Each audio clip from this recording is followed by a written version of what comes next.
여러분, 술 만드는 건 진짜 재밌습니다.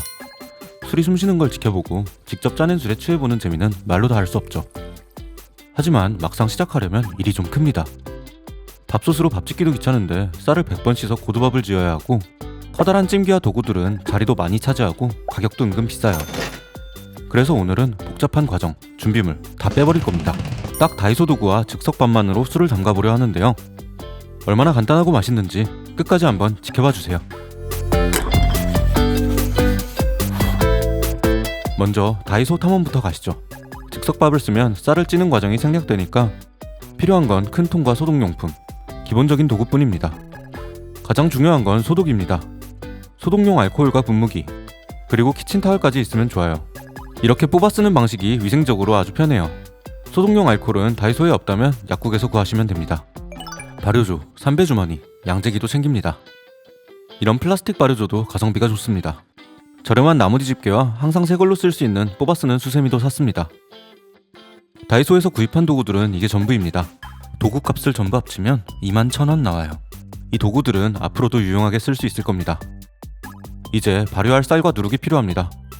햇반은 다이소, 찰밥 즉석밥과 누룩은 쿠팡에서 샀습니다. 이걸로 술 빚는 데 필요한 재료는 전부 준비 완료입니다. 이번에 빚어볼 술은 이름부터 특별합니다. 악길석, 삼킬탄.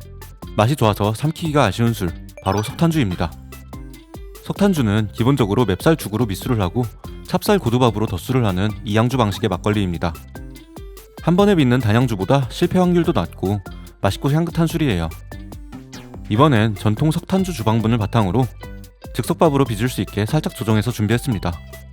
칼로리를 기준으로 즉석밥에 들어간 쌀의 양을 역산해 비율을 맞추었고요.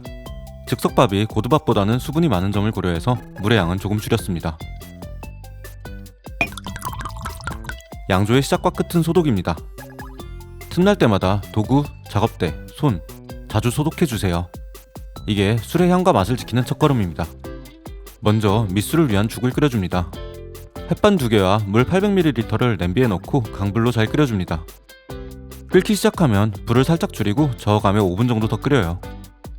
이렇게 하얗게 전분기가 나오고 걸쭉해지는 거 보이시죠? 이럼 끝입니다. 불에서 내려서 식혀주세요. 식히는 동안에도 계속 전분기가 나오니 너무 오래 끓일 필요는 없습니다. 자, 벌써 양조의 70%는 끝났습니다.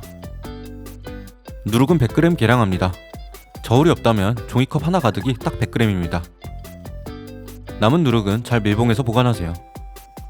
죽은 체온보다 약간 차다 싶을 때까지 식혀야 해요. 덜 식히고 누룩을 넣으면 누룩 속 균이 죽고 맙니다. 충분히 식은 죽에 계량한 누룩을 넣고 고르게 잘 섞어주세요. 이때 충분히 치대주시면 좋습니다. 이제 통에 옮기고 통 곳곳에 묻은 죽은 잘 닦아주세요. 그리고 아주 중요합니다. 뚜껑은 꽉 닫지 마세요. 발효 중에 탄산이 생기기 때문에 뚜껑을 살짝 열어둔 상태로 보관합니다. 이제 밑술이 완성되었습니다. 이대로 하루 두고 발효시키겠습니다. 하루가 지난 밑술은 어제보다 많이 묽어지고 거품과 함께 구수한 밥향이 올라올 텐데요. 이제 바로 덧술을 하겠습니다. 저희는 즉석밥을 쓰니까 쌀을 찌는 과정이 필요가 없죠. 그냥 찹쌀 즉석밥을 전부 밑술에 넣어주기만 하면 됩니다. 그리고 충분히 치대어주면 덧술 과정도 끝납니다. 이렇게 2번에 걸쳐 술을 빚는 걸 이양주 방식이라 하는데요. 밑술로 누룩 속 효모들을 충분히 키워주고 덧술로 효모들에게 밥을 줘서 효율적으로 발효시키는 조상님들의 지혜가 담긴 방식입니다. 역시 뚜껑이 살짝 열린 채로 최소 2주에서 한 달까지 발효를 시킵니다. 직사광선이 닿지 않는 20도 내외의 서늘한 장소가 가장 좋습니다. 하루 지나면 밥이 물을 더 머금어 뻑뻑한데요. 한번 저어줍니다. 밥알들은 위에 층을 잃었다가 하루하루 가라앉고요. 일주일쯤 지나면 한 번 더 저어주세요. 온도에 따라 원하는 맛에 따라 발효 기간은 차이가 있지만 기포가 오르는 게 먹고 밥알이 다 가라앉으면 발효는 끝입니다. 저는 한 달간 발효했는데요. 발효가 다 끝나면 이렇게 동동주가 뜹니다. 이제 양재기와 삼배망으로 체주를 해줍니다.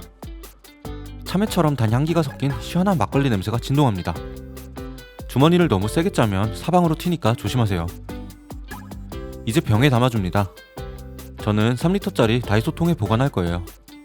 냉장고 자리도 많이 안 차지하고 가성비도 좋거든요. 발효가 거의 끝났기 때문에 유리병에 보관하셔도 괜찮아요. 이렇게 약 3리터 정도의 술이 완성되었습니다. 이 상태의 술은 시판 막걸리보다 도수가 2배 이상 높아요. 이렇게 물을 타지 않은 원주를 전내기라 하는데 이대로 마셔도 별미입니다. 입맛에 맞게 물을 타서 도수를 조절해도 좋아요. 그럼 맛은 어떨까요? 은은한 단맛과 산미, 목을 지나 뜨끈하게 오는 알코올감, 무엇보다 체조할 때부터 퍼지는 이 달콤한 과실향이 미쳤습니다. 이 정도면 대성공입니다. 이제 냉장 보관하며 위에 뜬 약주만 떠서 먹거나 얼음에 타 드셔보세요. 이렇게 자신에게 맞는 맛을 찾아가는 것도 자가양조의 재미입니다.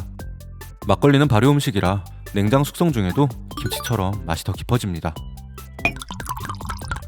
다이소와 즉석밥으로 만든 석탄주 어떠셨나요? 복잡할 줄 알았던 양조 해보면 생각보다 즐겁습니다. 직접 술을 만들어 마시는 재미 꼭 한번 느껴보세요. 체조할 때 느린마을 막걸리 같은 무감미료 막걸리 준비하셨다가 이렇게 술지개미에 한번 넣어 거르면 향이 강해지면서 프리미엄 수제 막걸리 같은 풍미가 나게 됩니다. 한 번쯤 시도해보세요.